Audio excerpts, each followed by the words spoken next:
What's going on? You're in the Beat Sessions. I'm your host, Mitchell Weary. Glasgow indie rockers, the Fratellis, are back with their brand new record, Half Drunk Under a Full Moon. They put that out on April 2nd. This is the sixth record from the trio of John Mintz and Barry Fratelli, their first record since 2018's In Your Own Sweet Time. And if you're wondering if that's really all their last name, it's not. Band name comes from the crime family in the Goonies, and then, they just sort of rolled with the joke, to be expected from an oddball indie band. They're really incredible story. Formed in 2005, and they were pretty much an overnight success. You've probably heard of these guys if you're not too familiar with them before. The song Chelsea Dagger was released on their debut record, Costello Music, and sadly has really kind of like overshadowed an amazing career. These guys don't make bad records, and Half Drunk Under a Full Moon is no different. Really just a fun record, slightly different as far as the sound and the influences. They always tend to maintain an upbeat, jovial sound, which I really like. Lush and very colorful textures and sounds in this music. And so there's a lot that you're going to be familiar with, and then there's some cool new stuff if you're a fan of this band and you've listened to their back catalog. I really think you're going to dig this record. All sorts of good influences. The big thing you're going to really hear at first is the doo-wop influence, which I absolutely love. I think they're incorporating it into their style of rock and roll seamlessly. It works so well on this record. There's a kind of like a glam rock style to their technique on this record. Think like Bowie, even think ABBA a little bit. And no shame in saying that. I also have no shame in saying that this sound really kind of reminds me a lot of yacht rock a little bit. And I know a lot of people think of that as a pejorative term. I'm glad that has kind of subsided in the last 5 years or so, because I think the genre is amazing. And I think a lot of fantastic music has come out of that genre. Like any genre, there's a lot of garbage and there's a lot of good stuff that you got to sort through.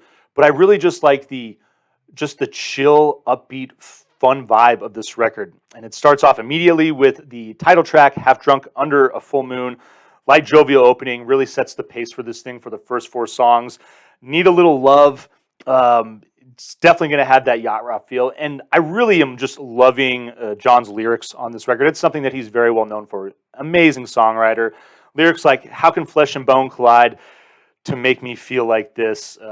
Taken from that track. The next song, Lay Your Body Down. I love the lyric, keep your needle spinning round, find a place, and just lay your body down.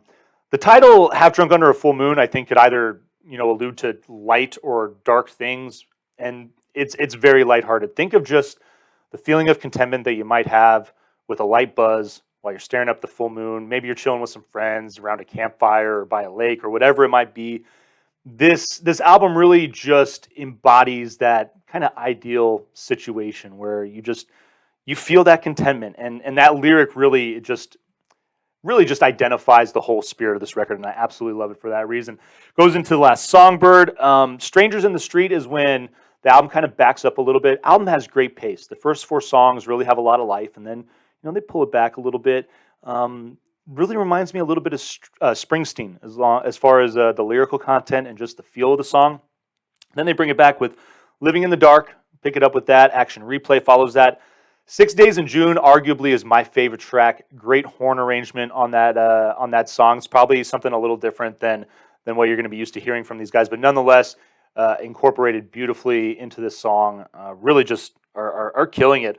Oh Roxy is the ninth track, second to last one, and kind of sticking into the tradition of a song about a woman and calling out her name. So I kind of dig that throwback to some of the Costello Music, Allison, kind of. I mean, really, it's the same kind of vibe. Hello Stranger closes this thing out. Bit of a slower track. The pace of the record, it moves beautifully, and by the time you get to that last track, you're ready to kind of mellow out and settle down a little bit, and it really is a phenomenal way to close this record. Really impressed with this effort from these guys. Giving it a vinyl, please. You can find it on this beautiful blue vinyl. Hopefully you can. If not, there will probably just be a normal regular copy. But this is no normal regular album. This is a phenomenal listen. I think you're really going to enjoy this record. I hope you find this review helpful. Please like this video, subscribe to my channel, and tune into the live show on Sunday nights. And we will see you next time on the Beat Sessions.